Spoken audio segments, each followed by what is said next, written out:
Pues hoy vamos a dar a conocer la terna que por unanimidad aprobó el Consejo del Instituto de Mujeres para la dirección de este organismo, de esta institución.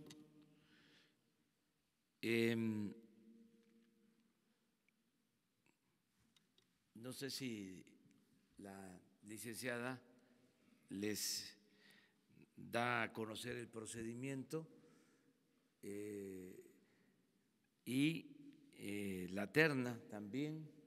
El propósito de dar a conocer la terna es, como lo hicimos la vez pasada, para que el día de hoy o por la mañana se conozcan todavía opiniones y ya en la tarde noche ya resolvemos sobre la terna. Gracias, señor presidente. Gracias, señor presidente.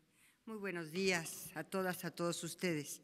Efectivamente, el día de ayer se tuvo la primera sesión ordinaria de la Junta de Gobierno del Instituto Nacional de las Mujeres, que, como todos ustedes saben, esta Junta de Gobierno se compone del Consejo Consultivo, previamente electo hace ya varios meses, del Consejo Social, también ya fue designado hace varios meses, y de la Administración Pública, con todos los representantes de las diversas secretarías de Estado.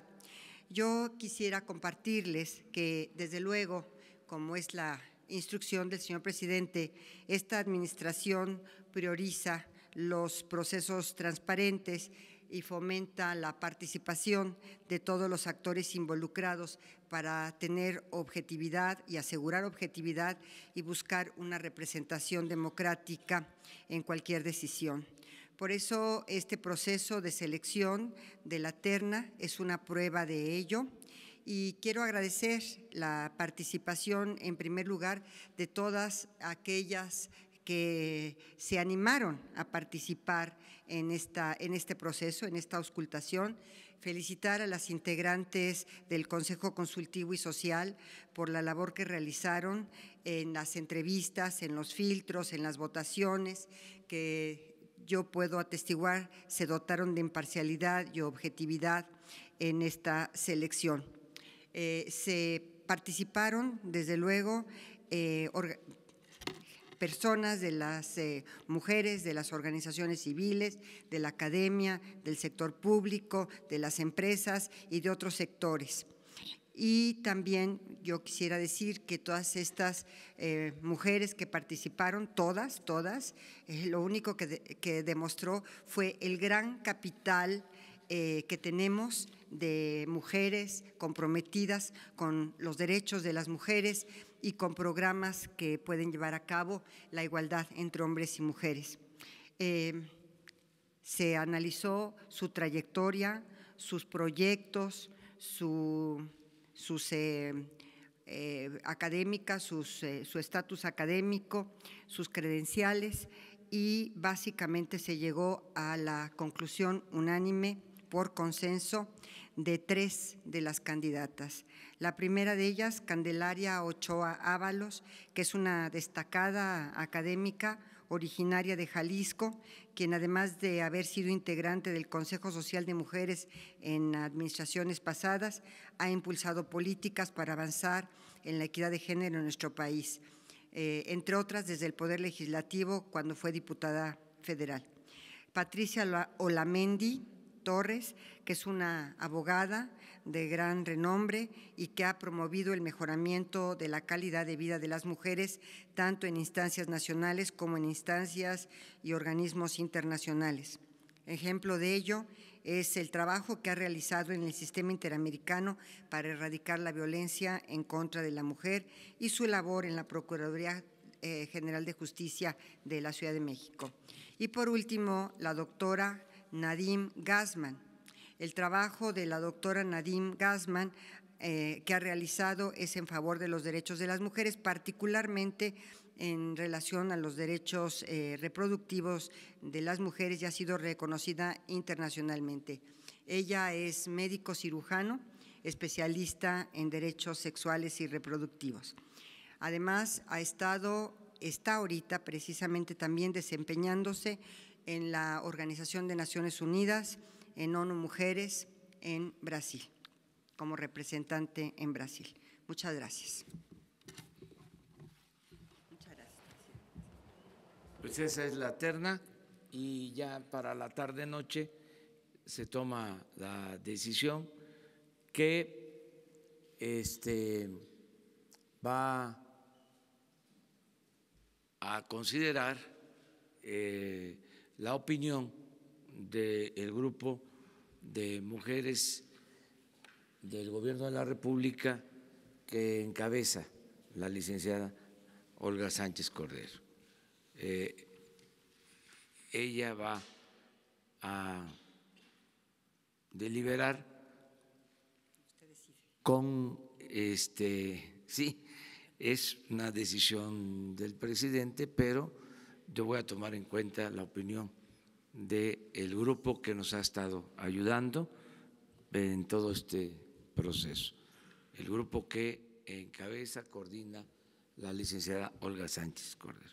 Bueno, esto se lo queríamos informar, es importante todos estos procesos que se están llevando a cabo para tener instituciones con servidores públicos, mujeres y hombres capacitados y honestos, con principios. Ese es el propósito de todos estos procesos de selección. No hay influyentismo, no hay recomendados que está buscando que sean los mejores, independientemente de sus posturas personales, ideológicas, políticas. Es el servicio público para todos. Siempre decimos que el gobierno tiene que atender a todos, no es un asunto de grupo, de partido, es la representación de la sociedad en su conjunto y eso es lo que estamos procurando. Muchas gracias, señor presidente. Pues si se sienten a esperar aquí, acompáñenme. Gracias. Ahora sí abrimos, estamos abriendo la sesión de preguntas y respuestas porque vamos a estar hoy por la tarde en Saltillo, Coahuila, para conmemorar el aniversario de la fundación del Ejército Nacional, del nuevo ejército. Y mañana vamos a estar en Monterrey, Nuevo León, la reunión de seguridad por primera vez la vamos a llevar a cabo en un estado de la República, vamos a llevar a cabo la reunión de seguridad en Monterrey, Nuevo León. Así lo vamos a hacer en todo el país. Periódicamente vamos a tener estas reuniones fuera de la Ciudad de México y también, terminando la reunión de seguridad, la conferencia, igual que esta, solo que mañana en Monterrey. Ya pasado mañana regresamos aquí.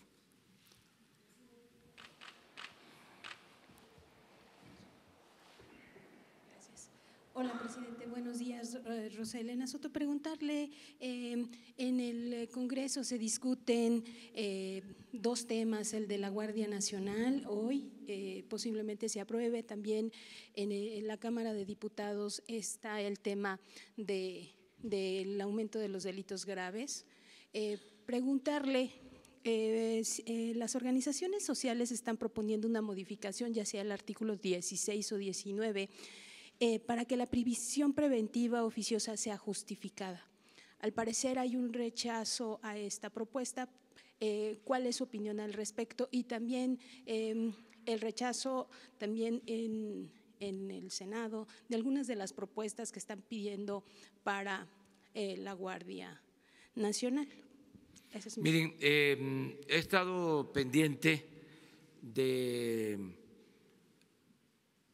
las opiniones de todos los grupos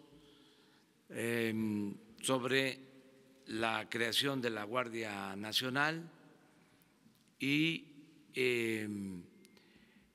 la propuesta que hicimos de convertir en delito grave el robo de combustible, la corrupción, el fraude electoral.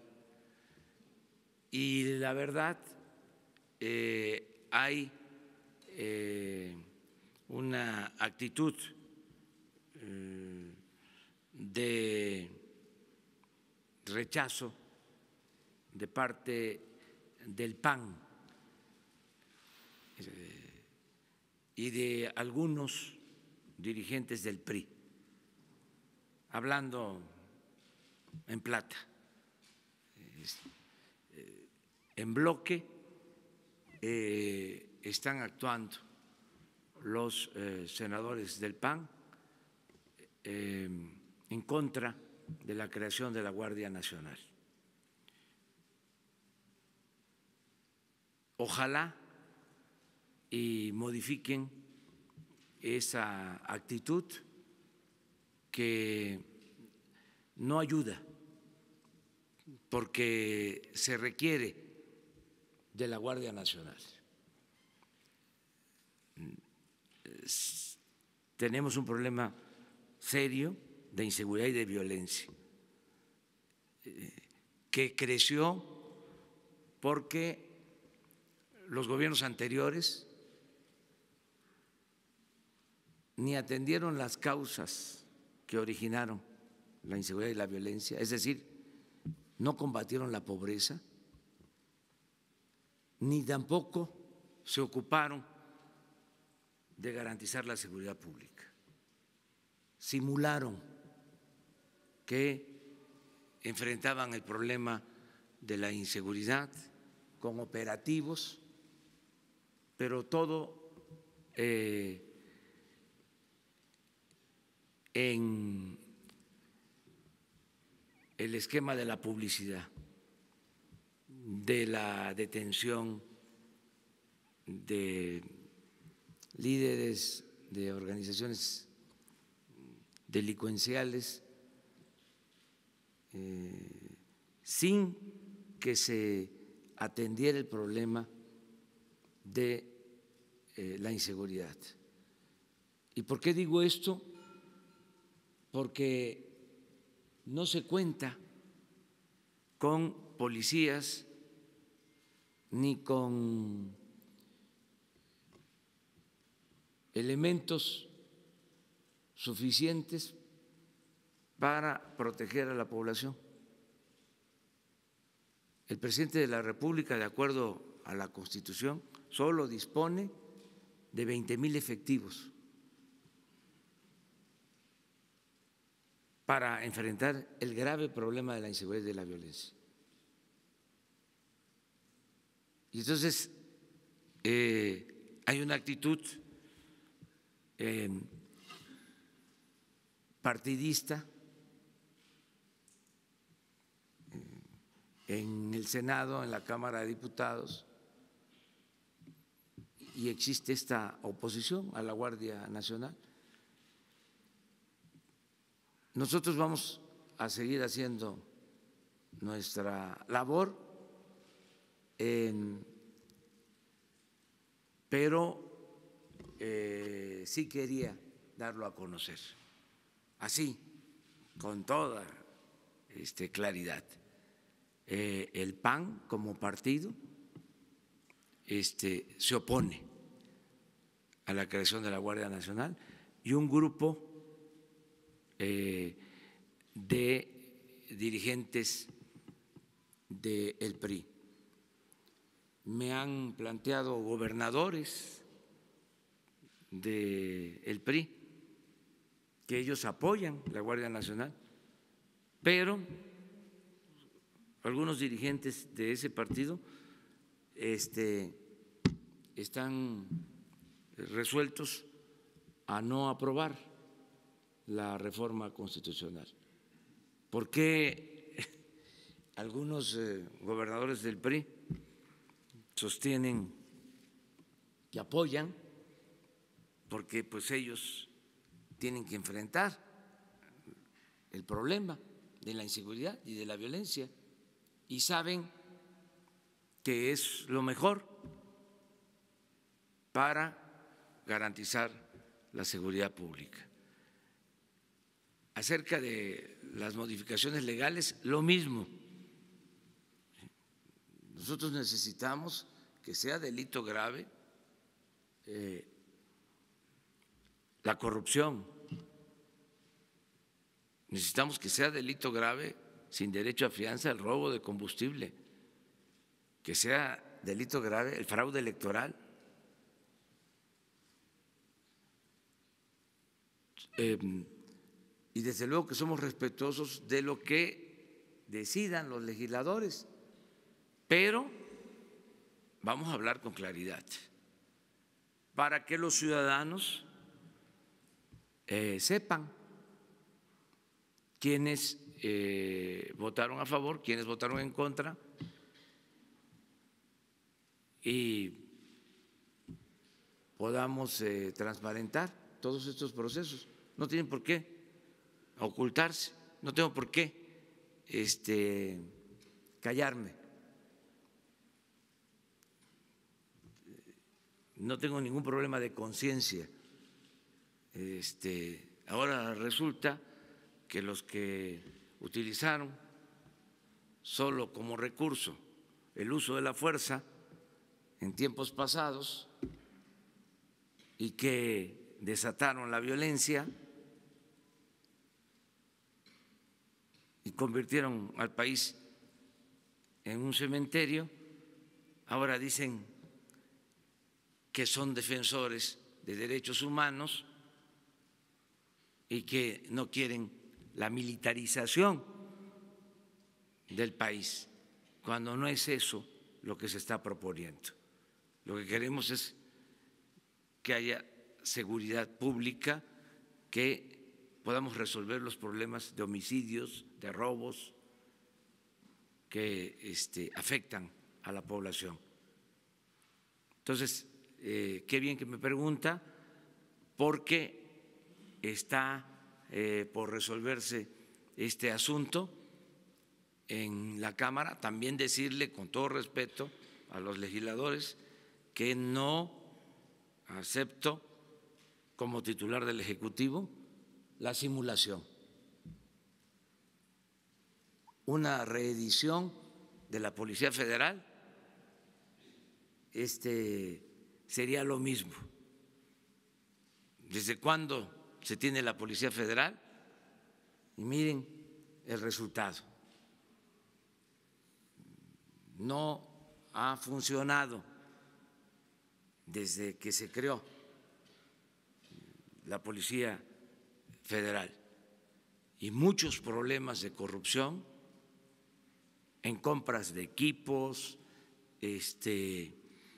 en suministro de alimentos, todo esto que estamos ahora desgraciadamente heredando. Ya no queremos eso, ya no podemos seguir con la simulación de siempre. Esto es un cambio y hemos hablado con mucha claridad de que se van a respetar los derechos humanos, de que va a haber control en el uso de la fuerza.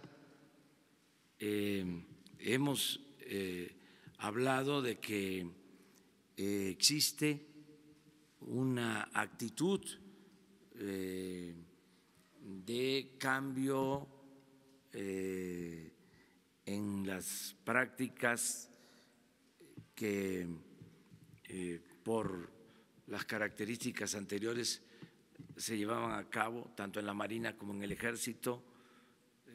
Hay una actitud muy sensible de atención a la población, de ayudarnos a resolver el problema de la inseguridad y de la violencia.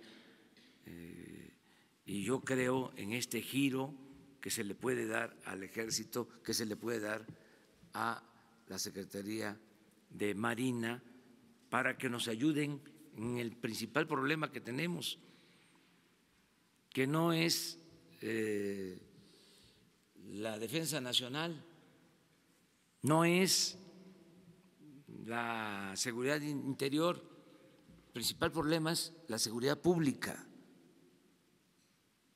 Y queremos por eso crear esta Guardia Nacional. La siguiente pregunta, por último, señor, sería, pues el jueves de la semana pasada hubo una marcha del ESME a la Secretaría de Gobernación en la que demandaban el respeto a los contratos hechos en sexenios anteriores y bueno, se hablaba de un contrato, se habla de que el ESME y la empresa generadora Fénix, que es parte de Mota Engil, tiene contratos por 25 años de compra. Señor, preguntarle si hay este tipo de contratos de 25 años para comprar energía para o si se van a replicar estos mismos contratos. Y la última pregunta también es del ESME. Hay en la extinción de Luz y Fuerza del Centro, todavía está en secrecía este archivo.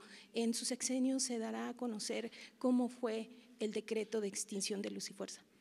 Sí, todo se va a transparentar y miren, para información, porque vamos a tener tiempo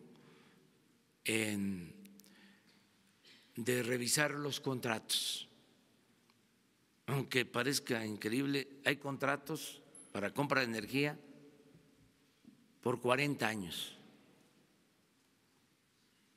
Yo le pedí al director de la Comisión Federal de Electricidad que hiciera una revisión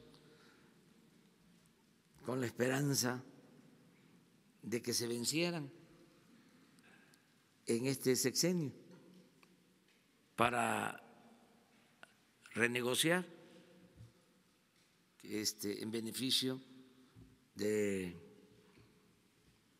la nación, pero no, son contratos 30, 40 años hacia adelante. Entonces, cuando dice que les dieron un contrato de 20, de 25, pues así debe ser.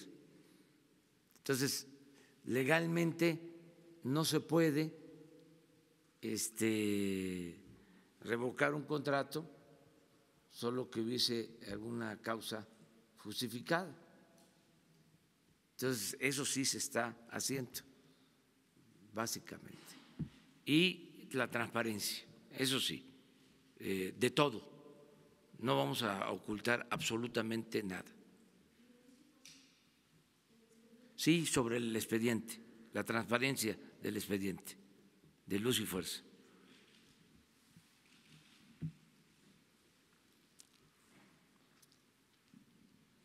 Buen día, presidente. Arturo Rodríguez, de Proceso. Hoy se cumplen 13 años del siniestro en Pasta de Conchos y va justo al estado de Coahuila.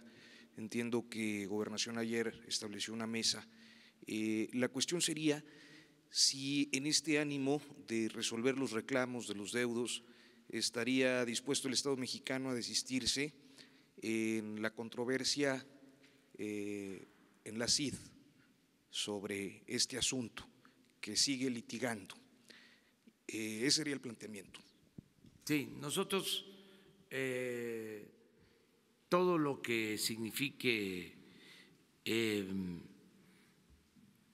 hacer justicia y dejar en libertad los procedimientos para que las autoridades competentes resuelvan, lo vamos a hacer. Ya por lo que me está preguntando. O sea, sí, estamos en condiciones de liberar procesos, de no litigar en hechos que obstruyan la procuración de justicia. O sea, qué bien que esté aquí la licenciada con ese propósito. Yo he planteado sobre este caso que no se descarte incluso el que mediante una decisión voluntaria, concertada, la empresa lleve a cabo una exploración para sacar los restos de los deudos, de los que quedaron atrapados en la mina, para sacar los restos de los fallecidos. Creo que eso ayudaría mucho en la reconciliación entre las partes y en el marco de la reconciliación nacional. Que especialistas del mundo puedan opinar para que se hagan, si es posible, las excavaciones y se rescaten los cuerpos, se rescaten los restos de los fallecidos. Es curar heridas, todo lo que hagamos en ese sentido, o todo lo que podamos hacer va a ayudar en la reconciliación.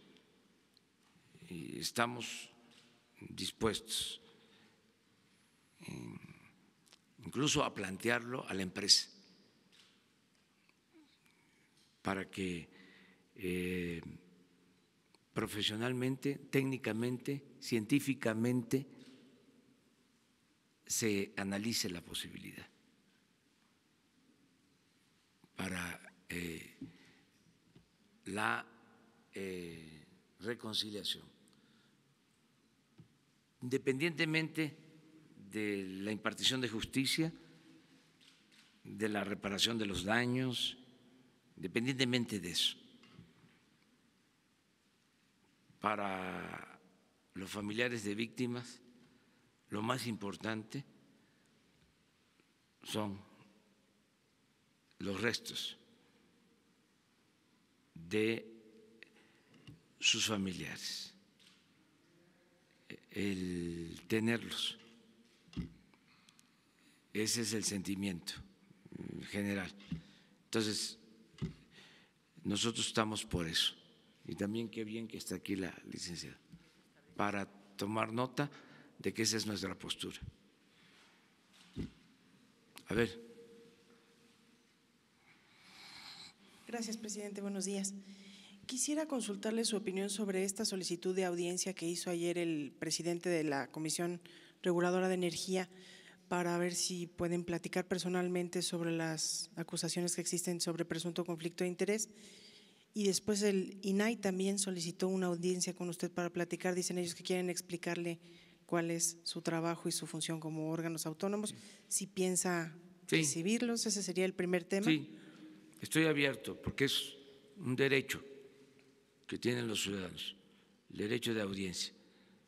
Y los voy a atender, los voy a recibir. Nada más es un asunto de agenda, a ver cuándo puedo hacerlo, para escucharlos, como lo tienen que hacer todas las autoridades. El presidente de la CRE asegura que hay una persecución política en su contra por haber realizado críticas a las ternas que usted propuso al Senado. Eso no, ya teníamos, y él lo sabía, las pruebas de que hay conflicto de interés. O sea, antes de que él criticara las ternas, yo puedo probar que ya se tenía la investigación. Incluso puedo hasta pensar que por eso criticó las ternas, porque ya sabía de que existía una investigación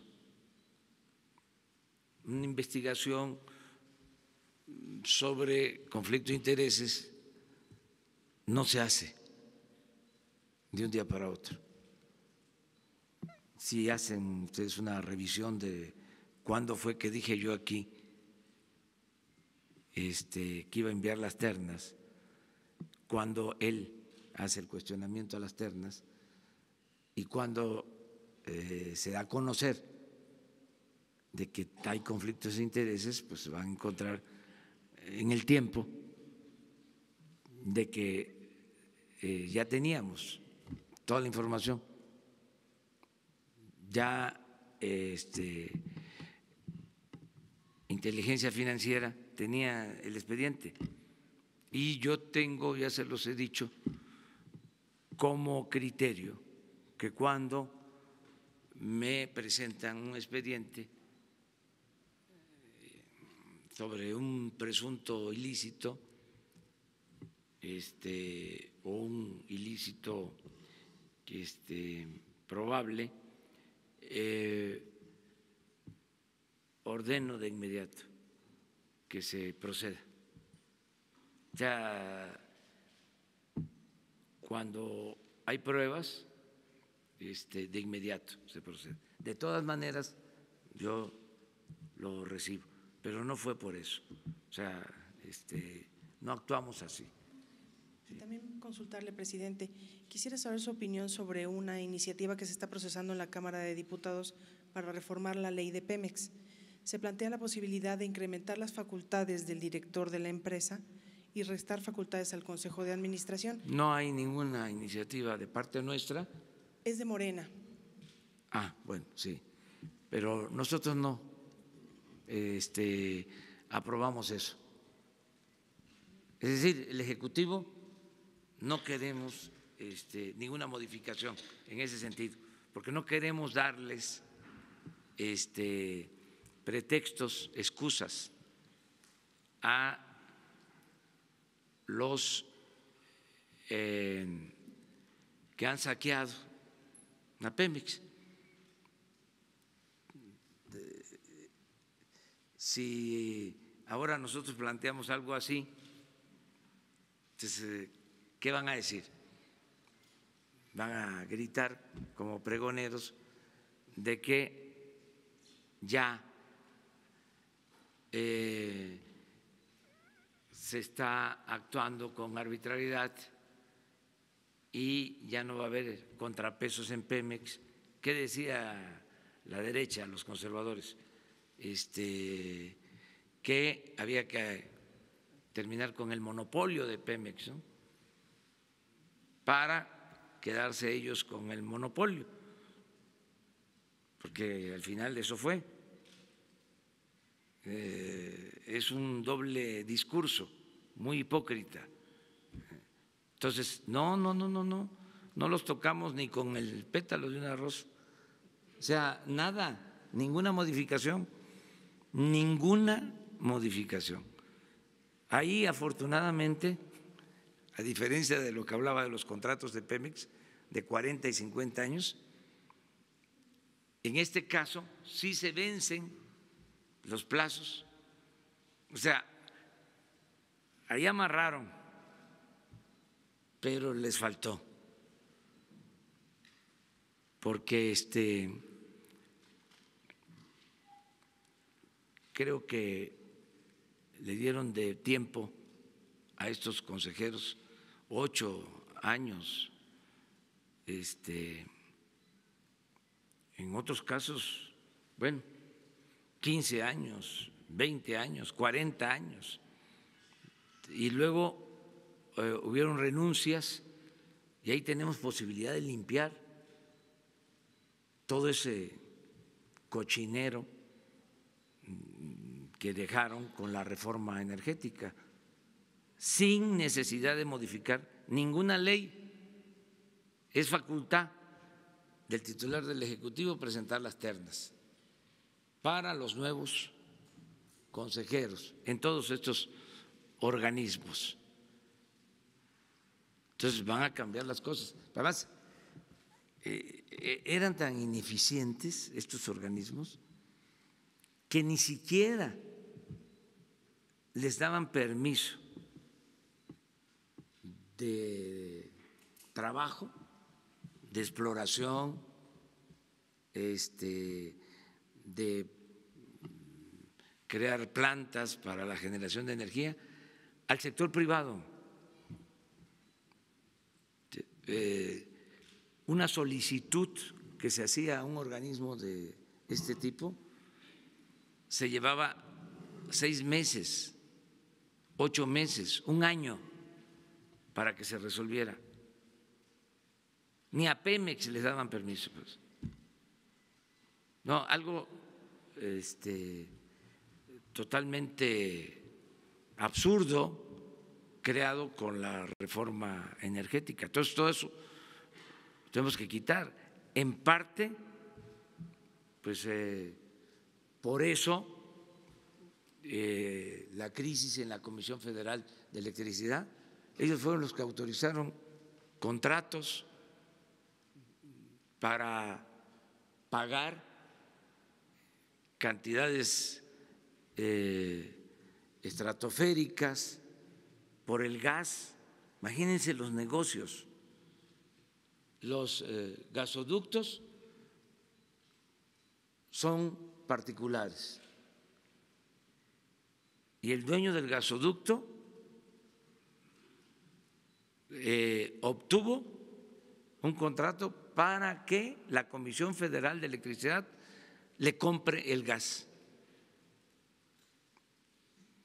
a precios elevadísimos. Y si en la construcción del gasoducto hay un bloqueo y se interrumpe la construcción, la Comisión Federal de Electricidad le tiene que pagar a la empresa. En 8 gasoductos, en promedio, $50 millones al año de multa.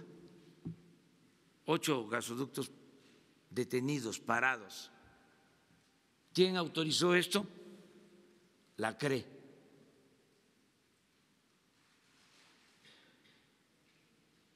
¿Cómo licitaron? ¿A qué empresas les dieron estos contratos? ¿Dónde estuvo la transparencia? Entonces, todo esto es lo que estamos ahora revisando. No hace falta, no hace falta, no hace falta, y sería darles un pretexto para decir gobierno autoritario, no toma en cuenta a los expertos, a la sociedad civil. La sociedad civil que antes era pueblo, nada más que ahora ya se apropiaron de la sociedad civil. Yo no conozco gente de la sociedad civil, de veras, muy pocos, de izquierda. Con todo respeto, todo lo que es sociedad civil tiene que ver con el conservadurismo. Hasta los grandes consorcios promueven a la sociedad civil es una bandera, la sociedad civil.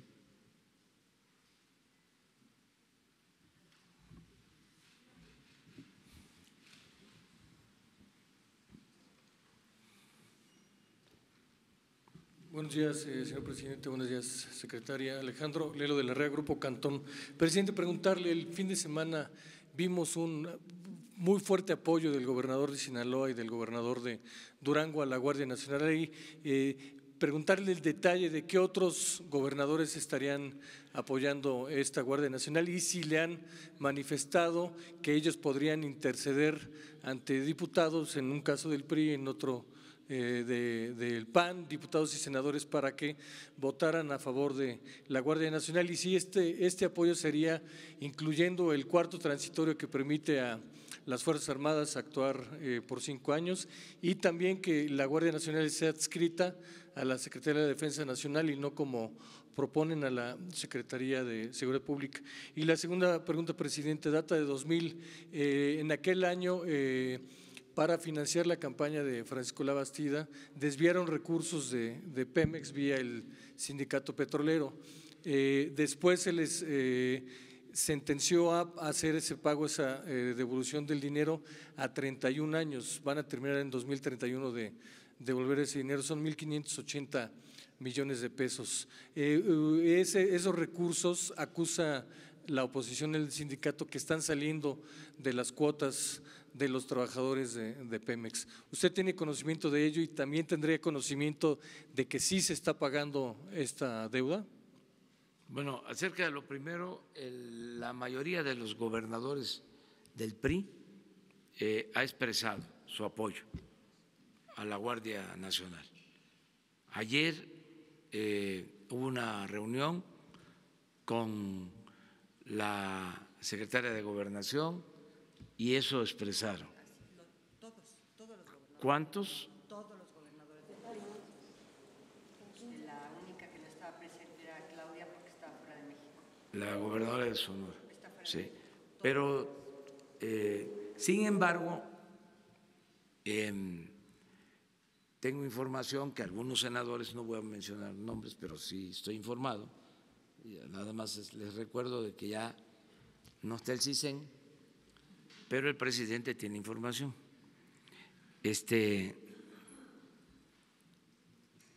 La que recojo de la gente, ¿no? Recojo los sentimientos de la gente. Estoy informado. Entonces, en el caso de los gobernadores, yo he podido hablar con ellos, ellos han expresado su apoyo. El de Sinaloa, de manera muy abierta, lo mismo el de Campeche, que estuvieron todavía ayer aquí con nosotros en un acto con empresarios, y así otros. Con ese cuarto transitorio y Sí. que dependa de la Sí, Sedena. sí. Es que además, miren, en La Laguna había un problema serio de inseguridad y de violencia. Es de dominio público. ¿Sí? Se creó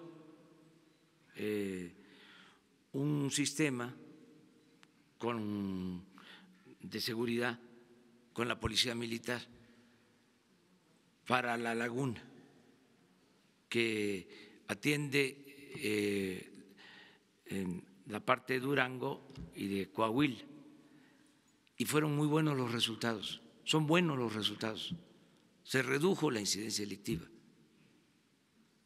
Entonces, esto mismo me lo expresó el gobernador de Durango,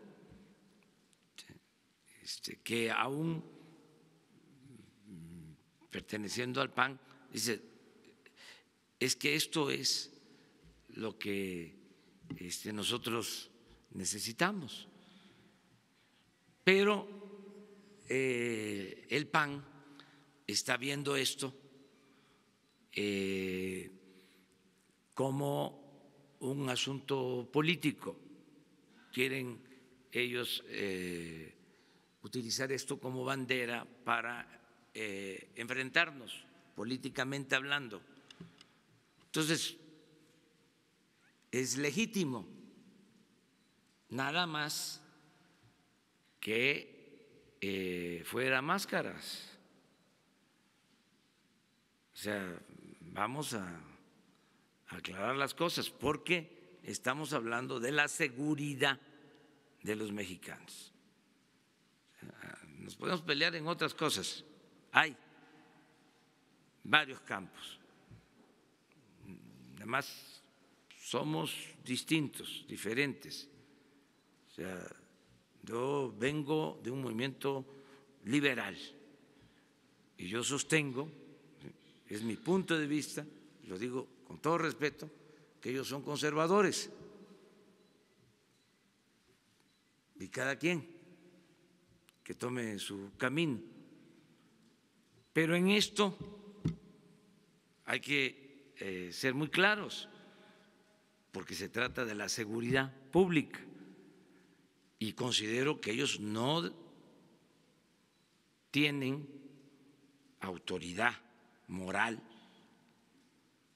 para estar sosteniendo que nosotros queremos usar la fuerza para resolver el problema, cuando la estrategia que estamos aplicando es exactamente opuesta a lo que ellos llevaron a cabo y que produjo este desastre de inseguridad y de violencia, de asesinatos, de desaparecidos. Entonces, es muy hipócrita pues esa postura. Y por eso, pues como me lo preguntan, lo explico. Ojalá y los gobernadores, que son los que tienen que enfrentar el problema, porque son las autoridades, opinen sobre esto.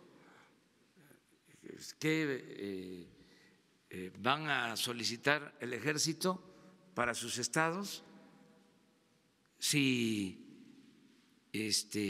no puede constitucionalmente el ejército intervenir en temas de seguridad? ¿Vamos a estar simulando? ¿Por qué no se revisa esto, se analiza y se resuelve legalmente? Entonces, ese es el tema. Acerca de lo del sindicato, no tengo toda la información, la voy a solicitar para ver en qué términos está lo de la devolución de ese dinero, a ver si tiene que ver con el gobierno o es un dinero del sindicato, que son cosas también distintas. Gracias.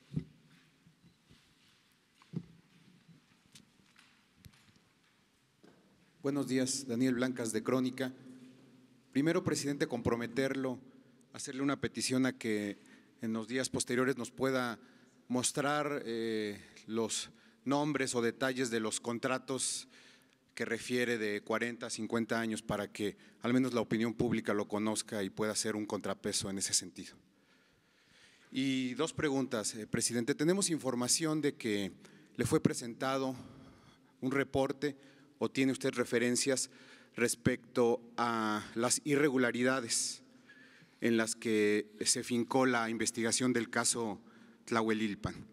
Se cumplió ya un mes de la tragedia, usted ha referido que es pues uno de los, quizá el momento más doloroso que ha vivido su gobierno, pero preguntarle cuál es la reflexión respecto a esto que le ha sido informado de que las investigaciones sobre el caso Tlahuelilpan fueron irregulares, no se cuidó la cadena de custodia, los indicios.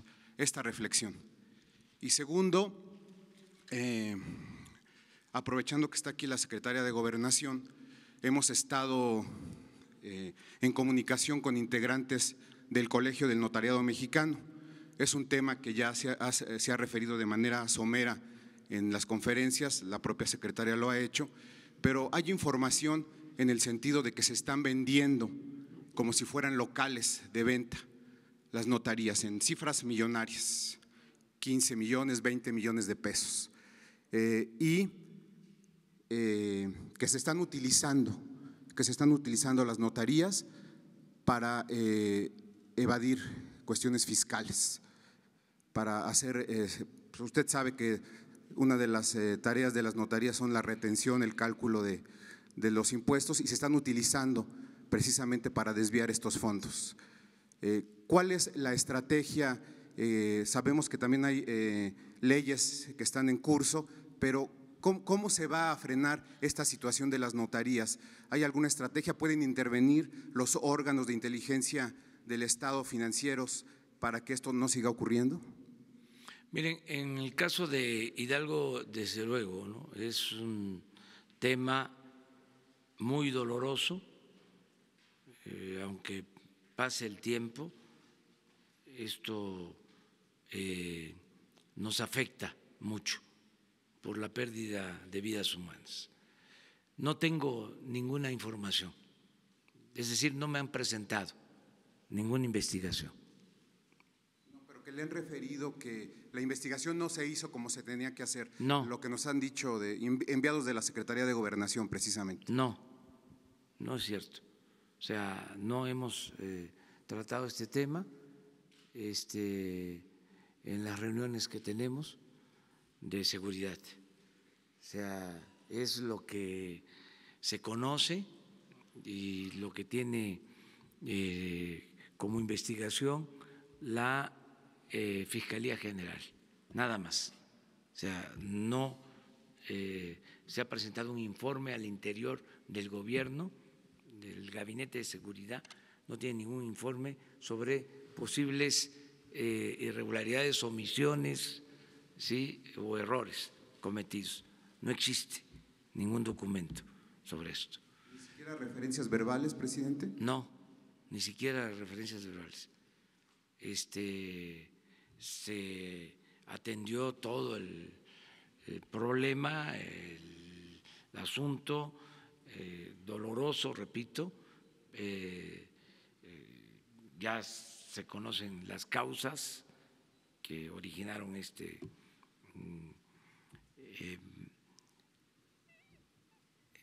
grave daño, esta tragedia, pero no hubo una investigación al interior particular sobre acusaciones de negligencia, de desatención, de errores cometidos. No existe eso. Lo segundo, sí vamos a presentar aquí los contratos que se suscribieron. Esto tiene como su origen la utilización de una ley secundaria violatoria de la Constitución desde 1992. Empezaron a entregarse los contratos para el suministro de energía eléctrica y para que empresas particulares vendieran energía eléctrica a la Comisión Federal de Electricidad, hasta llegar a la situación en que nos encontramos, que la mitad de la energía eléctrica que se consume la compra la Comisión Federal de Electricidad. Después de ser autosuficiente, después de producir toda la energía eléctrica que consumimos, pasó a ser dependiente de estas empresas que le venden energía eléctrica a la Comisión Federal de Electricidad, hasta con pago de subsidio y por contratos en donde se establece el pago de esos subsidios y con duración de 40 años. O sea, todo esto claro que lo vamos a transparentar. Acerca de los notarios públicos, pues aquí la licenciada les va a informar. Tenemos que legislar. Esa sí es una propuesta, hicimos un compromiso en ese sentido, porque independientemente de lo que esté sucediendo ahora, lo que ha pasado siempre ha sido vergonzoso, por decirlo menos. Cada gobernador que termina le entrega notarías a sus allegados. Cada gobernador.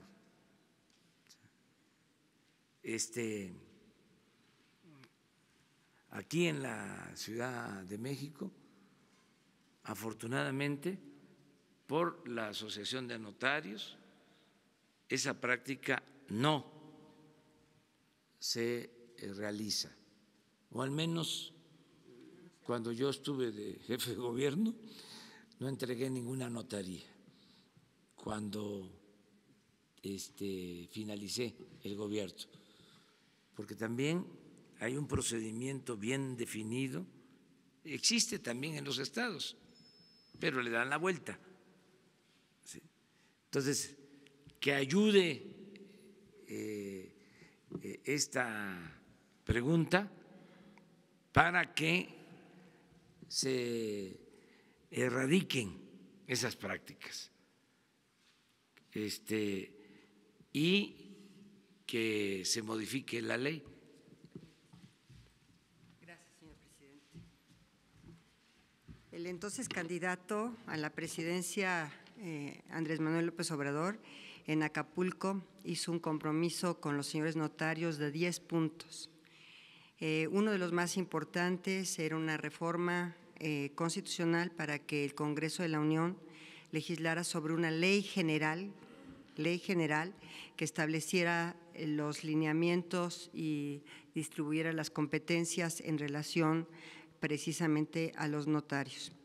Yo quiero decirles que antes de abandonar el Senado de la República, yo presenté esta iniciativa de reforma constitucional para que todas las legislaciones de los notarios se homologaran a estos principios básicos y fundamentales. Desde luego, en la Ciudad de México, la ley del notariado es una ley que regula en forma muy estricta quienes acceden a la función notarial a través de 2 tipos de examen, de aspirante en una primera instancia y después en una segunda instancia de oposición.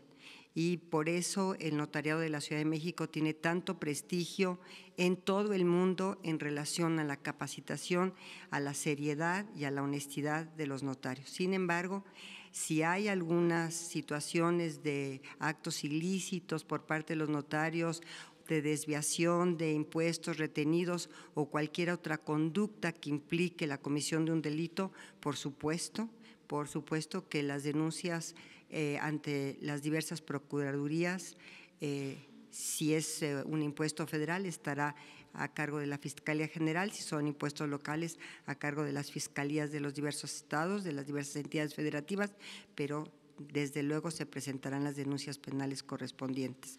Pero los compromisos que hizo el presidente, hoy presidente de la República y en ese momento candidato, con los notarios se han estado cumpliendo puntualmente, son 10 compromisos, ya se presentó la primera iniciativa de reforma constitucional y así se van a ir cumpliendo todos los compromisos. Muchas gracias. Pero hay posibilidad de que intervenga la unidad de inteligencia financiera para rastrear esta situación. Por supuesto, la unidad de inteligencia financiera está obligada a hacerlo, y desde luego los notarios como responsables de la retención, porque son retenedores de impuestos, pues lo mínimo es enterarlos puntualmente en tiempo y forma a las tesorerías. Muchas gracias. Gracias, presidente. Sí.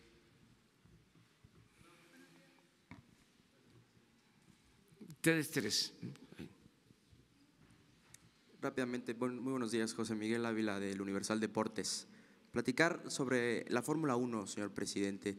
Se tomó una decisión ya acerca de la renovación del contrato, todavía no hay ninguna información acerca de reuniones y sabemos que el plazo límite es a finales de este mes. En segunda instancia, acerca de la NFL también, señor presidente, el contrato que ya se tiene firmado, ¿se va a respetar a cabalidad? ¿Se van a hacer los pagos que están establecidos o se piensa también renegociar esa parte? Y también acerca de la NFL, usted cuando se reunió con el comisionado Roger Goodell platicó acerca de creación de escuelas de fútbol americano en México. ¿También hay un avance en este sentido? Muchas gracias. Sí, mire, lo que ya está contratado se respeta. Ese partido que quedó pendiente en el caso del fútbol americano se va a realizar. Ese fue el acuerdo, porque ya existía un contrato, si se revocaba se tenían que pagar multas, daños, y se decidió pues llevar a cabo esta actividad en este año 2019. No sé cómo estén los contratos de Fórmula 1. Si no están firmados ya no vamos a poder, porque en algunos casos estos eventos se financiaban con el Fondo de Fomento al Turismo, y ya ese fondo está comprometido para la construcción del Tren Maya. Entonces, no sabemos en qué situación están estos contratos. Los vamos a revisar. Vamos, desde luego, a seguir apoyando todos los deportes, pero con austeridad, sin que haya excesos, sin derroche. Y acerca de la revisión de los contratos que usted menciona, presidente, la fecha límite para el aval del gobierno federal para que la Fórmula 1 renueve el contrato con México es el 28 de febrero. ¿Tiene alguna cita ya planteada? Pues si no implica dinero, yo avalo. Estoy de acuerdo. O sea, el asunto es si tenemos que aportar. Yo soy pues un poco cicatero, pues, en estos casos. Las escuelas de fútbol americano en México. Eso sí, facilidades para la creación de escuelas y de academias para el fútbol americano y para el fútbol soccer, y estamos promoviendo mucho lo de la caminata y el boxeo y el béisbol.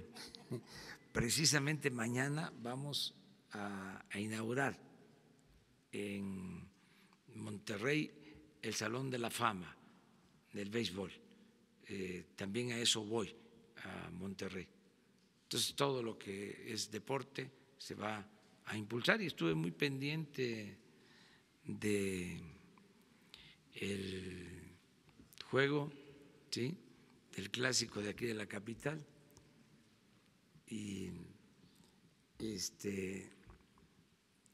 le estoy dando a muchos abrazos y apapachos a los que le iban a la América, pero así es esto, o sea, se gana, se pierde, o sea, lo importante es seguir adelante.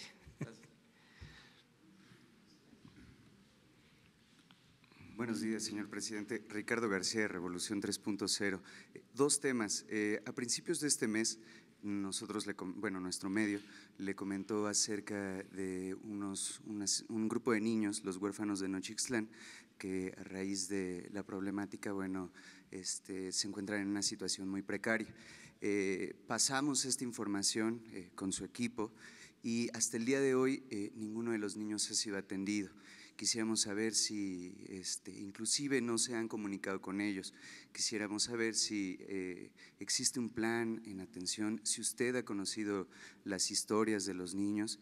Y bueno, en otro tema, aprovechando que está la secretaria, la semana pasada usted afirmó que ya no existía guerra contra el narcotráfico, que iba a replantear la lucha y la política en materia de drogas. Entonces, quisiera ver si nos pudiese detallar un poco cómo será esta nueva política de combate a las drogas, en el sentido en el que cuando fue senadora, la secretaria, planteó la posibilidad de tener un marco de regulación para el consumo de cannabis, dado que hay documentación que afirma que existen más de 10,000 presos por portación simple de marihuana en prisiones federales. Entonces, si también nos pudiera comentar algo sobre ambos temas, por favor. Gracias. Sí, lo de Nochistlán es un compromiso que tenemos y que vamos a cumplir, de justicia, de reparación del daño por lo que sucedió en Nochistlán. Y se lo hemos encargado a la Secretaría de Gobernación, y si no se ha visto, se va a atender de inmediato, de inmediato. Nosotros ya hemos proporcionado la documentación, y pues estamos abiertos a… Y como vas a estar viniendo, cada vez que puedas, pides la palabra y me lo recuerdas. Y gracias, para que se atienda. La justicia tarda pero llega. O sea, hay muchos asuntos que atender, pero tenemos voluntad para hacerlo, ¿no? Entonces sí se va a atender eso. Acerca de la política sobre la seguridad, nosotros, como ya lo dije, lo primero es atender las causas que han originado la inseguridad y la violencia. Y en eso estamos, atendiendo a los jóvenes. Estuve el fin de semana en Sinaloa y en Durango, y el mensaje fue acerca de crear condiciones para el bienestar, construir caminos, universidades, sembrar, dar oportunidades a los jóvenes de trabajo, de educación. En eso estamos, eso es lo principal, eso nos va a ayudar mucho a que haya opciones, que haya alternativas. Y también vamos a hacer toda una campaña, ya se está trabajando, de información sobre el consumo de drogas, de orientación a los jóvenes, una campaña amplia, creativa, ¿sí? Para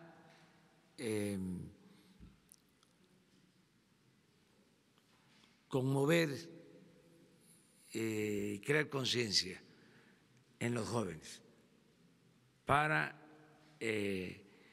no caer en el vicio de las drogas, sobre todo de las drogas que son fatales, drogas que destruyen, ¿sí? Que causan la muerte de jóvenes, algo que es muy doloroso. Y al mismo tiempo, sí, vamos a revisar lo del consumo de drogas, vamos a decir, no dañinas, no tan adictivas, tan peligrosas. Sí, esto nos ayuda también a conseguir la paz. Entonces, ¿sí hay cabida en su sexenio para implementar un marco de regulación para el consumo de marihuana? Nada más que primero atender las causas. O sea, primero el crear oportunidades de trabajo, de bienestar, atención a los jóvenes, ¿sí? Que no se vean obligados los jóvenes a tomar el camino de las conductas antisociales. Primero eso, primero que haya bienestar, primero que haya oportunidades para los jóvenes, para todo el pueblo, primero, y al mismo tiempo lo preventivo, de información. No hay una campaña en ese sentido en el país. Incluso lo queremos hacer nosotros porque lo vamos a pedir respetuosamente al gobierno de Estados Unidos para que ellos atiendan a los jóvenes de Estados Unidos. De las dos formas, que los jóvenes de Estados Unidos tengan opciones, tengan alternativas, tengan oportunidades, que no sean marginados, que no sean discriminados y que al mismo tiempo haya una campaña en Estados Unidos de orientación a los jóvenes, que no existe. ¿Mexicanos o jóvenes en general? No, en general. Okay. O sea, ¿por qué? Dice, ¿qué tiene que ver Estados Unidos con nosotros? Mucho en este tema, porque crece el consumo en Estados Unidos y crece el tráfico. Y lo que queremos es atender esto de manera conjunta e ir al fondo. O sea, no estar nada más nosotros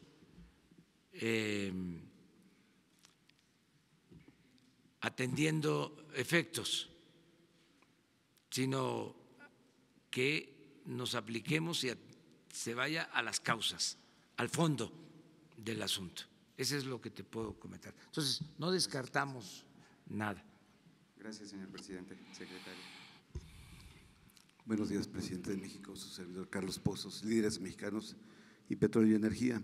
Presidente, a unas horas de conmemorarse el Día del Ejército Mexicano, quisiera saber cuál es la importancia del Ejército Mexicano para su administración y si tendrá usted un mensaje para todos los soldados mexicanos.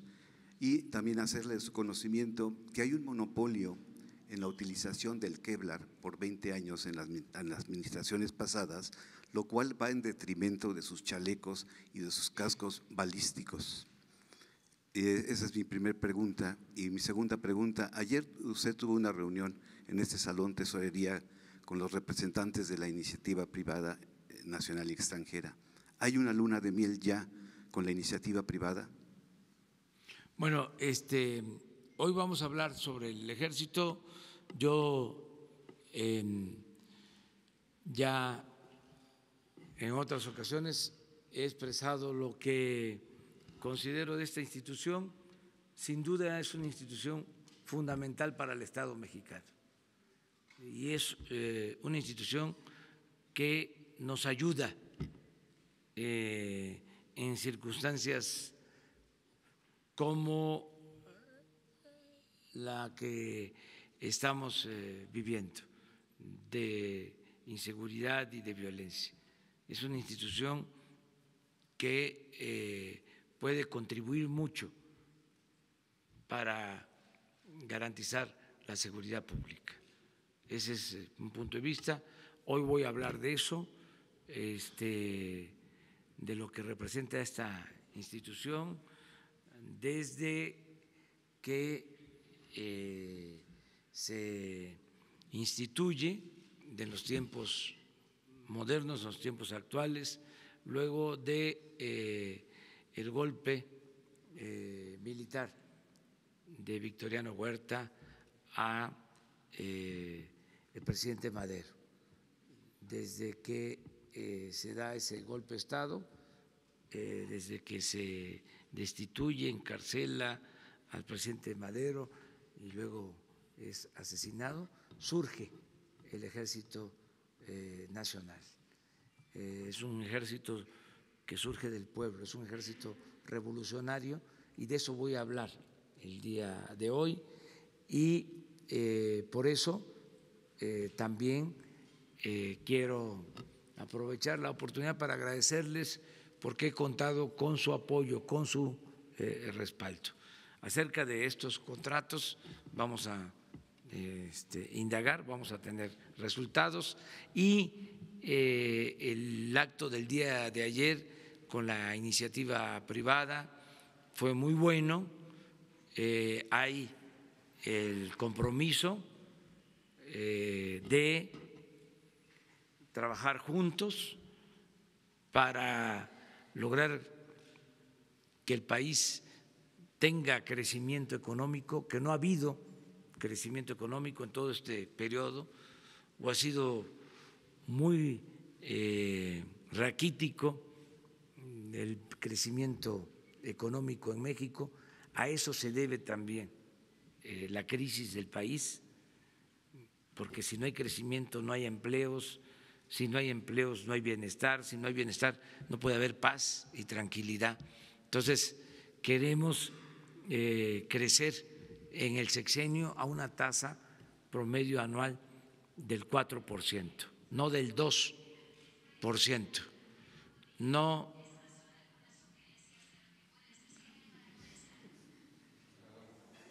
Usted no se preocupe. Entonces, crecer al 4%. Ya me voy. Muchas gracias. Nos vemos mañana en Monterrey y pasado mañana aquí de nuevo. Mañana. ¿Cómo? Mañana en Monterrey. Monterrey. O pasado mañana y tú empiezas. Sí, también.